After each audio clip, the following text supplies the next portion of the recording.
começar a entender. A ideia é só despertar a curiosidade aí em vocês. A parte neuro da PNL reconhece a ideia fundamental de que todos os comportamentos nascem dos processos neurológicos da visão, audição, olfato, paladar e tato. A gente tem contato com o mundo através dos sentidos.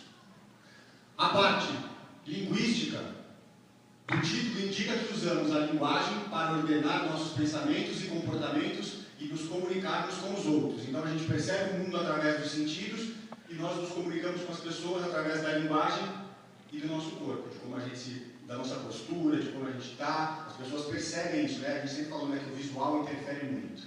E aí, a última parte, a programação, é um basiquinho só para a gente começar a entender. A ideia é só despertar a curiosidade aí em vocês.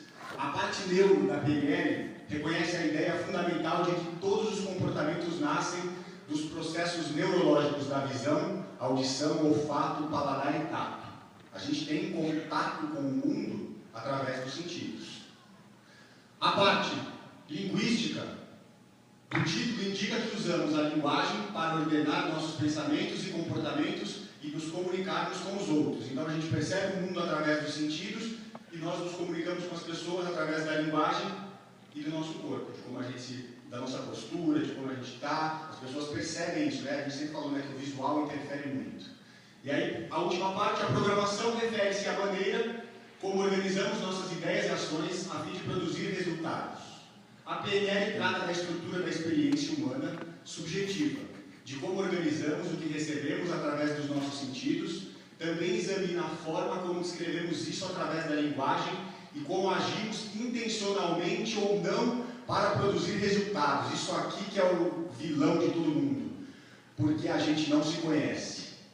O primeiro processo de programação neurolinguística são 60 perguntas sobre você. Falei, tá fácil, 60 perguntas, eu sei tudo. Chegou na quinta, eu não sabia responder. Já respondeu? Não sabia. A gente acha que a gente se conhece. A gente acha que a gente se conhece. Quem aqui está ouvindo o que eu estou falando e está falando, esse cara está louco?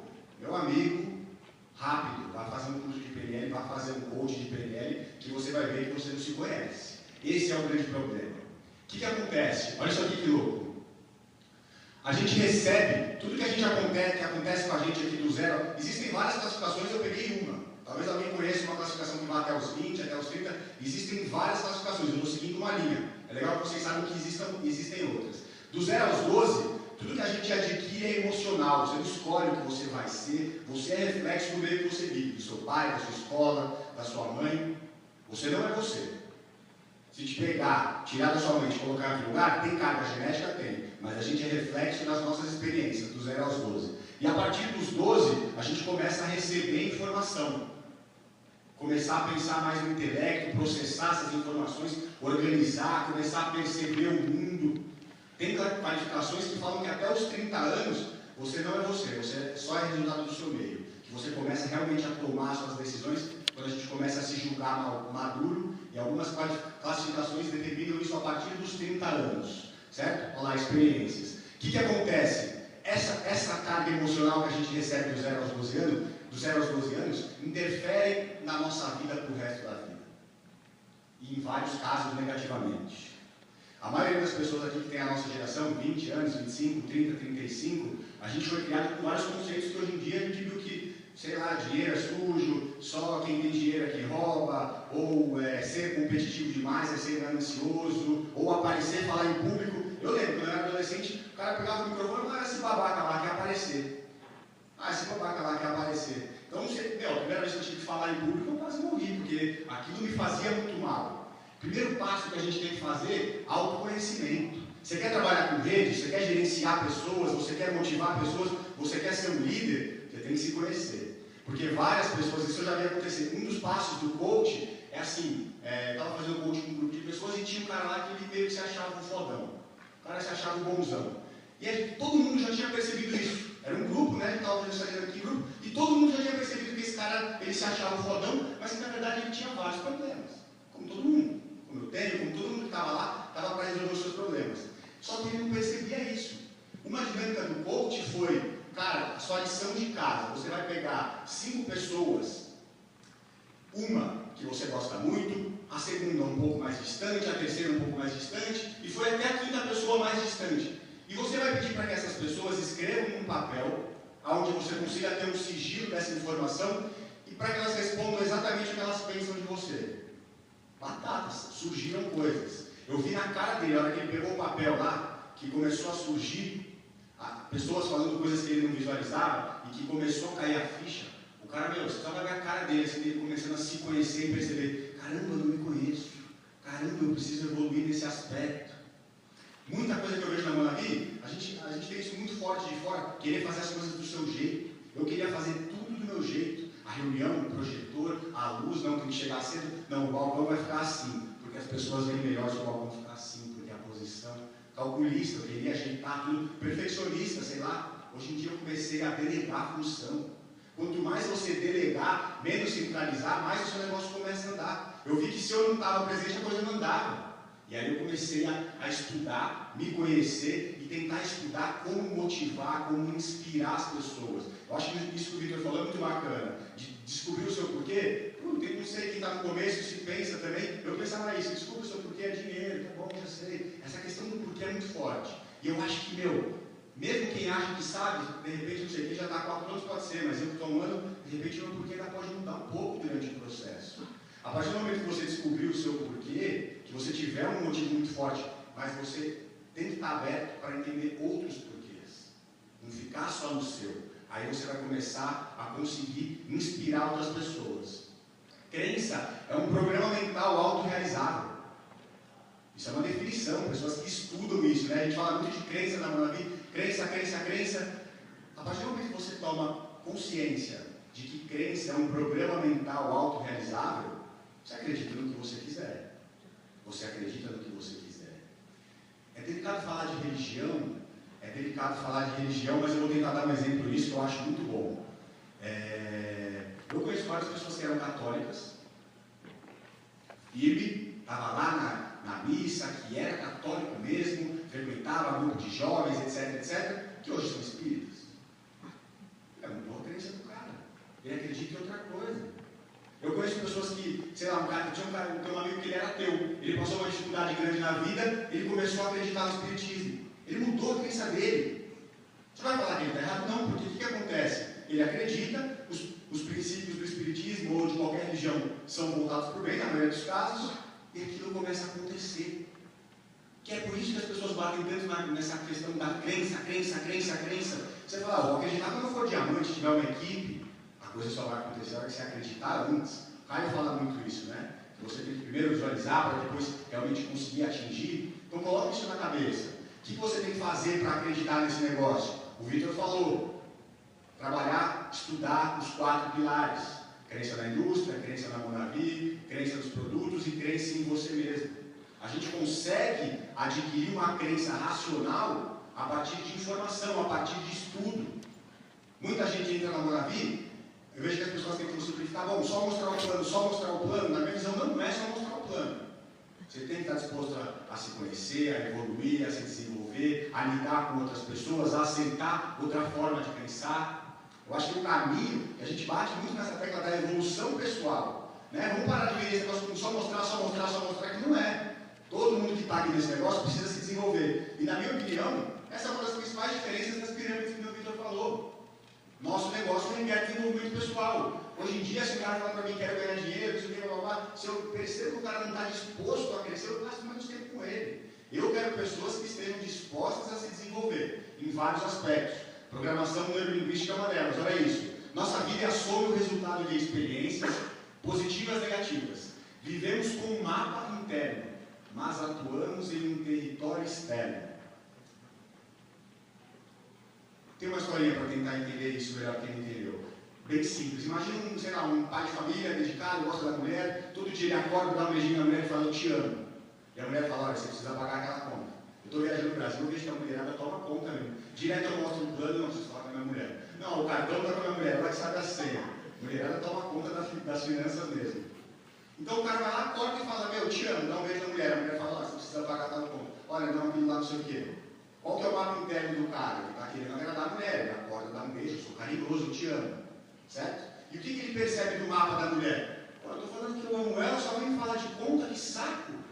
E qual que é o mapa interno da mulher de repente? Estou falando de conta, porque eu não quero que ele esqueça, eu estou cuidando dele. E assim ele pagando as contas, a nossa vida fica bacana. Então entende essa questão do mapa interno? Olha isso, como cada pessoa tem uma realidade. Uma mesma palavra, se eu pegar uma palavra aqui, sei lá, prosperidade, renda residual, não, prosperidade, é uma palavra boa. Se eu perguntar o que é prosperidade para você, ele explica, o cara vai falar uma coisa, outra pessoa vai entender outra pessoa vai entender outra. Essa questão das palavras também, escolher bem as palavras, linguagem, programação neurolinguística. É legal você saber com quem você está falando e usar uma linguagem apropriada. Se você começa a falar de coisas relacionadas à religião, você não conhece a religião do cara, e de repente as palavras que você está usando não são adequadas para o que ele pensa, para a realidade dele, por mais que a sua intenção seja boa, ele não vai receber isso de uma maneira boa. Cabe a gente ser flexível, permeável e entender outros mapas mentais, outros pontos de vista. Isso faz muita diferença. 3 venenos para a humanidade. E para o Monavi encaixa direitinho, olha lá. Ansiedade. Ansiedade, que o Vitor falou, que o Caio virou deck não sei quanto tempo, porque não sei quem virou. Eu vejo que muita gente desiste por ansiedade. Ou sofre por ansiedade. Medo. Medo de falar em público, medo de tomar não. Eu tinha medo um pouquinho no começo, meio receio. Hoje em dia eu acho uma loucura quem tem medo de fazer Monavi. Aquela coisa todo mundo já ouviu, não sei quem não ouviu. Cara, você toma um não, você não dá um passo para trás, continua no mesmo lugar. O pior cenário que pode acontecer com a gente é tomar um não. Não vai mudar nada. Que nem o Paulo Storani falou lá, o seu cliente no máximo ele te fala não, o meu te recebe a bala, né? Tipo, pô, o que é isso? Está com medo de tomar um nãozinho? Para com isso, né? O que é esse medo? Medo de rejeição. E aí onde entra essa questão do medo, a questão da ansiedade? Autoconhecimento.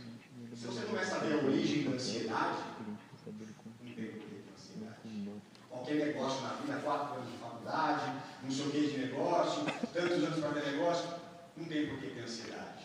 Ninguém está aqui no negócio há mais de um ano, ninguém tem que estar ansioso ainda nesse negócio. Algumas pessoas estão mais de um ano aí, sei lá, eu também estou um pouquinho mais de um ano, mas sei lá, pode até pegar 2 anos. Quanto tempo vai fazer uma faculdade? 4 anos, você não faz a faculdade inteira, calma. Você já fica ali na faculdade, não, será que eu sou diretor? Será que eu sou técnico? Será que eu sou... Não fica. Né? Então não tem por que você ficar ansioso nesse negócio, na minha visão, por menos de 2 anos de negócio. Né? Se um ano não tiver acontecido nada, começar a ficar, por que ter medo? Quando você começa a ir na origem, se conhecer, se entender, por que ter medo? Se só tomar um não vai te deixar mais para trás. E o último, preocupação. A gente se preocupa com muita distração. Você vai ver, né, hoje eu tenho uma equipe já grande, mais de 700 pessoas, você vai ver a preocupação, as pessoas chegam para falar com você preocupadas.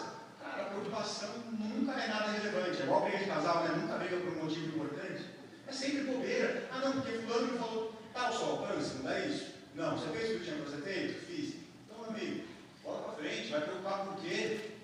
Se você, isso aqui é o perigo ruim da gente, do nosso projeto. Você aprender a controlar a sua ansiedade. Se você entender a origem do seu medo e trabalhar, eu vou falar um pouco mais de como transformar o medo em poder. E você eliminar preocupações que na maioria dos casos são bobeira, seu negócio vai render muito mais. A maior barreira para o nosso fluxo ou estado da potencialidade pura é a nossa mente. Aí, as fontes das emoções e estados. Os 4 elementos como fontes e emoções e estados. Vou falar um pouquinho mais de estado, isso é bem interessante. Elemento 1, 2, 3 e 4. Fisiologia, linguagem e palavras, foco e pensamentos, convicções e crenças. Como que a gente pode usar esses elementos a nosso favor? Então, como é que a gente pode usar a fisiologia a nosso favor? Você pode treinar, você pode ter uma boa aparência, você pode estar perfumado, você pode ter uma postura bacana, pode falar o que for. A gente tem grandes líderes aí que estão um pouco fora de forma, a gente tem. Mas a gente sabe que se você vê um cara no palco que está em forma, que vem de saúde, que está com a cara boa, que não tem olheira, que está com o cabelo arrumado, que está bem apresentável, isso causa mais impacto positivo do que o inverso. Então não adianta a gente fugir disso. Precisa ser o Brad Pitt? Não precisa, mas é legal estar arrumadinho. Quanto mais, melhor. Nesse caso é melhor pecar pelo excesso do que pecar por menos, né? Linguagem e palavras. O que você expressa, diz, é o que você sente. Isso daí eu acho que funciona para quem você quer trazer para o negócio muito, né? De batata, essa coisa que eu falei, de usar as palavras certas, etc., de usar a linguagem mais apropriada, mas funciona muito para a liderança também. Eu vejo que eu já vi situações de líderes ou pessoas que, líderes, quando eu digo que estão começando, né? De anos para cima, os caras são monstros já. Mas eu vejo, sei lá, líderes ali de Silva, que já tem um grupo, hoje que já tem um grupo, que às vezes vão falar um treinamento, vão fazer um treinamento, ou vão motivar as pessoas, e eles focam sempre no negativo. Fala só da parte negativa. Ele usa mal. A ideia que ele quer passar é boa. Só que as palavras, a linguagem, a organização de raciocínio que ele usou é ruim. É legal a gente tentar conduzir para o positivo, lógico que de vez em quando precisa usar um exemplo negativo ou não, mas presta atenção nisso, o jeito que você fala interfere muito. Os americanos são monstros nisso, de você pode, você consegue, de motivar, de despertar no outro. Eu até achei legal compartilhar isso, eu já passei uma experiência no meu grupo, estava começando, estou aprendendo com todo mundo, e tinha um cara que, puxa, eu tinha certeza que ele ia ter resultado. O cara não dava nada por ele. E o cara aconteceu.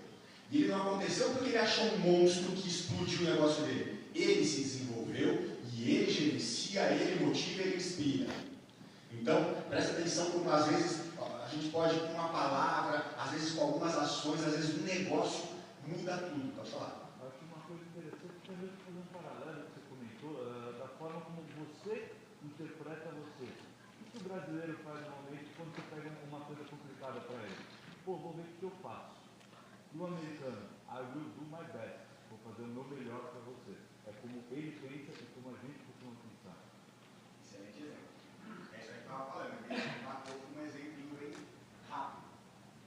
A forma como você fala, a forma como você se comporta. Se alguém te pede um favor, puxa, vou ver o que eu faço, vou ver se eu posso, não, vou fazer o melhor, vou conseguir, como ele falou, fechou aí. Foco e pensamento. O que você concentra aumenta. Todo mundo sabe que o foco é padrão da espaço, atividade geradora de renda, etc. Mas as distrações vão tirando o foco, né? Pequenas distrações, os espinhos roubam as sementes. Então, foco. Fez ali os primeiros 6 passos, definiu porque todo mundo sabe que comprometeu os compromissos, estabeleceu metas, atividade geradora de renda, foco. Atividade geradora de renda, desenvolvimento pessoal. Atividade geradora de renda, desenvolvimento pessoal. Em paralelo, quando a gente fala de foco, é legal entender que você não precisa fazer só mostrar o plano, só mostrar o foco, é fazer as coisas que vão trazer o sucesso para você. E aí requer uma organização de várias coisas. Atividade geradora de renda e desenvolvimento pessoal, tem várias coisas envolvidas aí nessas duas coisas. Convicções e crenças. Olha que prática. Profecia autorrealizadora. Aquilo que a gente já vem batendo na tecla. Crença. Padrão autorrealizável. Você cria o seu sucesso. Acredite mesmo antes de acontecer. Eu não sei se alguém pensa, eu já pensei, isso é para você. Eu vou acreditar que eu estiver caminhando para lá. Começa a trabalhar isso. Isso funciona. Você primeiro precisa acreditar para depois alcançar. E aí a gente começa a ver a programação neurolinguística lida muito com você, se descobrir como você lida com o outro. E aí a gente começa a tentar, começa a ter um grupo, você começa o quê? A tentar passar a informação para o seu grupo. Tenho certeza que alguém aqui já passou por uma situação que já tem um grupo, foi tentar ensinar alguma coisa para o cara e o cara não aprende. Você explica, entendeu? Entendi. Você vai ver o cara não entende. Faz errado, ouve errado, né? Todo mundo já passou por uma situação assim. Você pensa, burro? O cara é burro. Porque é tão fácil, caramba. Pô, sabe o que eu vejo hoje em dia? De repente você que está achando que o cara é burro, pode ser mais burro que ele. Se você conhecer e entender, porque assim, tirando raríssimas exceções, a maioria das pessoas que estão comigo no projeto são inteligentes, são espertas. Será que não é o jeito que você está passando a informação para essa pessoa? Olha isso aqui. Tem pessoas que têm formas diferentes de assimilar a informação. Tem pessoas que são mais visuais, mais auditivas, mais sinestésicas, olfativas, gustativas, digital. Isso é uma nomenclatura nova, não tinha quando eu comecei a estudar, isso aqui está de uns tempos para cá. Então presta atenção como você está passando a informação. Se você está só falando, que nem uma matraca, de repente põe um slide, faz o cara ver, mostra um vídeo. Se você está só mostrando um vídeo, põe um áudio. Eu acho o áudio uma ferramenta fantástica de retenção, de aprendizado, uso demais. Eu acho que brasileiro não tem o hábito de ler, a maioria das pessoas, isso é fato. Eu uso muito áudio com a minha equipe, acho que tem funcionado muito, eles têm assimilado mais áudio e vídeo, né? Puxa, vídeo quando tem, né, a imagem mais alguma coisa assim de falar, de música, isso eu acho que é uma das melhores ferramentas aí. E eu acredito muito na troca humana, olho no olho, você tá ali, deixar o cara perguntar. E a cereja do bolo, na minha opinião, Se você está lidando ali com uma pessoa que tem dificuldade, passou a informação para ela, não adianta perguntar, entendeu? Porque 90% dos caras vão ficar com vergonha de falar, não entendi, de novo. Então, o que você faz para se certificar que o cara entendeu? Pede para ele explicar. A melhor forma de você aprender alguma coisa é ensinando. Quando o cara tem que organizar o raciocínio dele para te falar, ele organiza o raciocínio, ele entende, e você vai ver, é batata, o cara nunca mais erra. Ele nunca mais esquece. Falando em padrão de comportamento e divisões comportamentais das pessoas, isso aqui eu acho que é muito bom. Eu passei um quadro que eu acho que é muito bom para você lidar com a sua equipe, e eu acho que esse quadro aqui é muito bom para você lidar com pessoas que estão fora do seu negócio. Diretivo, imperativo, social e calculista. Existem pessoas que são mais diretivas, mais interativas, existem a mistura desses casos, existem outras formas também de você classificar as pessoas, mas o que eu acho legal a gente já entender aí pensando em prospectos? O que é um cara diretivo? Brancaleão. Cores neutras, o cara gosta de ter o controle da situação, fala alto, sabe, tem aquela coisa meio do líder, não sei o que, impõe um pouco o jeito dele, gosta de ter o controle da situação. O que você vai falar se você está falando com um prospecto que é diretivo? Você vai deixar ele ter o controle da situação ou pensar que tem? Como é que você pode fazer um fechamento com um cara diretivo? Você pode abrir o home office e falar, meu amigo, você não depende só das pessoas, depende do seu trabalho, olha aqui, você controla tudo. Aqui você vê o auto-envio, o cara não fez o auto-envio, você tem o telefone, o e-mail, você liga para o cara vai lá e resolve e tal. Pô, esse cara desistiu, não tem problema, você transborda, faz, tenta dar controle para ele. Dá o que ele quer, é assim que ele gosta, é isso que ele quer, é isso que vai gerar segurança nele. O que é um cara imperativo? É um cara que gosta de aparecer, pode ser no bom sentido, né? Que geralmente aparecer tem uma conotação negativa, não necessariamente. O cara gosta de estar em evidência, o cara usa cores mais vibrantes, um amarelo colorido, um laranja, fala alto. O que você vai fazer com um cara desse? Vai pôr ele em evidência. Aê, meu amigo aqui, não sei o quê, não sei o quê, pum. O cara fica lá, pavãozão, é o que ele quer. É o que ele quer, põe ele em evidência, chama no palco, sei lá, põe o cara em evidência. Conecta ele com outras pessoas que também são do mesmo tipo. Aí você passa para o social. São pessoas que gostam dessa relação social, de se sentir parte de um grupo, de ter afinidades com as pessoas. Então, de repente, você pega um cara que é mais social, sei lá, o cara é fisioterapeuta, você tem um fisioterapeuta no grupo, você chega e fala, vem cá, esse cara é fisioterapeuta também, fulano. Ciclano, onde você fez faculdade? Fiz lá. Inicia o assunto, fiz lá. Onde você mora? Mora no Tatuapé. Pô, eu também moro, você não pode passar aqui e me pegar. O cara faz parte de um grupo, você está dando o que ele quer. Lembra que a gente fala de ouvir o que a pessoa quer e dar o que ela quer? Isso é uma habilidade. Isso aqui, se você começar a ver, hoje em dia, cara, isso aqui eu treino todo dia, eu vejo alguém, eu fico analisando. Esse cara. Mas no começo era meio forçado, hoje em dia eu bato, às vezes eu nem sei, é instintivo. Eu nunca nem parei para pensar, daí esse cara é diretivo, esse cara é isso, não sei o quê. Às vezes eu já percebo na hora, você já começa a agir instintivamente. Olha lá o calculista. Isso é fácil, né? Número, matemática, André Calazans, todo mundo não sei quem conhece ele, vai lá, faz conta, refaz. Nosso negócio não é conta. Tem gente que quer saber quantas pessoas tem que pôr para recuperar o dinheiro, quantas pessoas eu tenho que pôr para não pagar o meu auto-envio. Cara, todo mundo que está aqui, acho que há um pouquinho mais de tempo, já sabe que não tem essa conta. Você põe um cara que sai, você põe outro, põe 10 que sai, põe um, o cara explode sem nunca você falar nada com ele. Mas tem gente que gosta de sentir o controle através dos números. Então faz lá, tem algumas, não sei se quem nunca teve me procura. Depois a gente tem algumas projeções. Pôs 2, fez isso, recuperou X%. Tem umas coisas, eu não entendo isso. Eu só mostro, olha a tabela aqui. Aí o cara já entende, melhor que eu. Eu não sou calculista, mas tem gente que é. E é legal você entender que existem pessoas assim e você falar com elas da maneira mais adequada. Acessar e induzir estados, isso aqui é bom demais. Isso aqui determina se você vai ser um cara de sucesso ou não na vida. O seu estado. O estado predominantemente que você vive, que você convive. Todo mundo tem um amigo, pode pensar no seu amigo aí, pode pensar em alguém da Monavi também. Por exemplo, sei lá, um cara alto astral, quem que te vem na mente? Clemente, Caio Carneiro. Então, um cara mais sério, Fernando. Entendeu? Você tem vários amigos, tem aquele cara rabugento que só reclama, tem aquele cara, entendeu? Tem aquele cara mal-humorado, tem aquele cara otimista. O seu estado vai determinar o seu sucesso. Pessoas de sucesso, isso é estudado, têm estados comportamentais parecidos. Tenho certeza que já ouviram isso. Como é que a gente faz para trabalhar isso? O seu estado você escolhe. Você determina o estado que você vai vibrar. Mas primeiro você precisa conhecer e se ver. E se perceber. Não adianta você achar, não, eu sou um cara otimista. Vê se você é um cara otimista mesmo, né? Conversa com algum amigo que te conhece bem para ver se você é otimista. Várias pessoas falando que você é. E a gente tem como induzir. Existem várias técnicas para você alterar o seu estado, induzir, ancorar. Então, existem técnicas para você alterar o seu estado. Tem vários tipos de técnicas. Existem muitas técnicas através de visualização. Primeira vez que eu fui num evento da Manavi, estava lá uma festa, eu não estava 100% engajado, cheguei lá, vi aquele oba-oba, já começar o carnaval, pronto. Daqui a pouco sabia se o cara botar, né, colarzinho, vai ter que gritar, fazer. Tenho certeza que quem é parecido comigo já deve ter vivenciado uma situação parecida. Tem estratégias ali que são usadas, que eu comecei a estudar, que eu vejo que funcionam ali na regional, e quem já participou de uma regional sabe que você sai de lá pilhado, na última eu bati o carro. Fiquei pilhadaço, bati o carro. Existem estratégias para você intensificar, ancorar, e existem dependências de estados. Isso aqui é legal prestar atenção. Eu tenho um exemplo na cabeça que não é tão voltado para a Manavi, mas eu vou usar que é bom. Existem homens, principalmente latinos aqui da América do Sul, Brasil, que têm dependência no jogo sexual de sedução.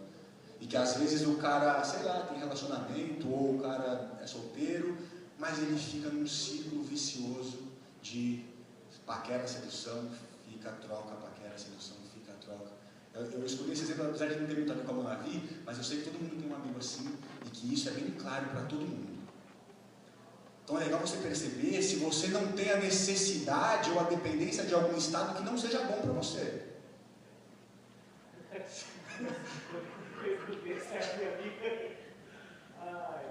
Acho que você estava se identificando com essa história.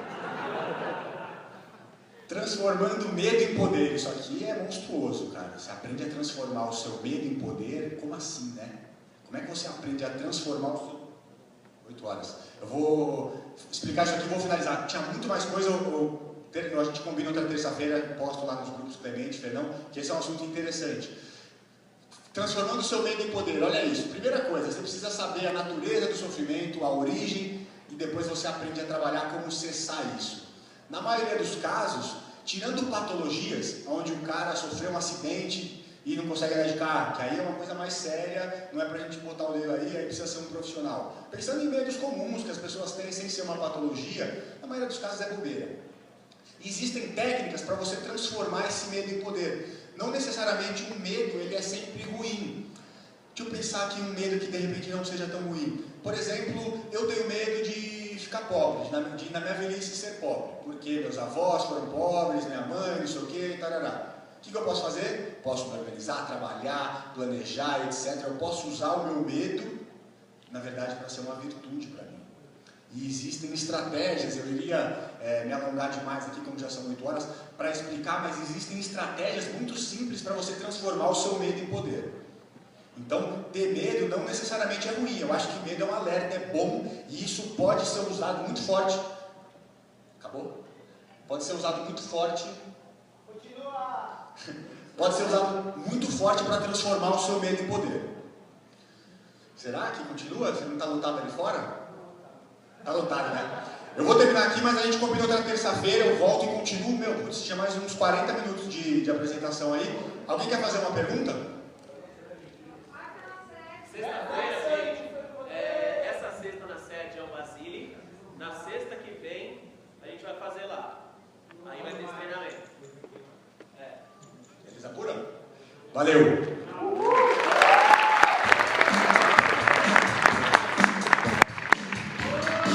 Yeah.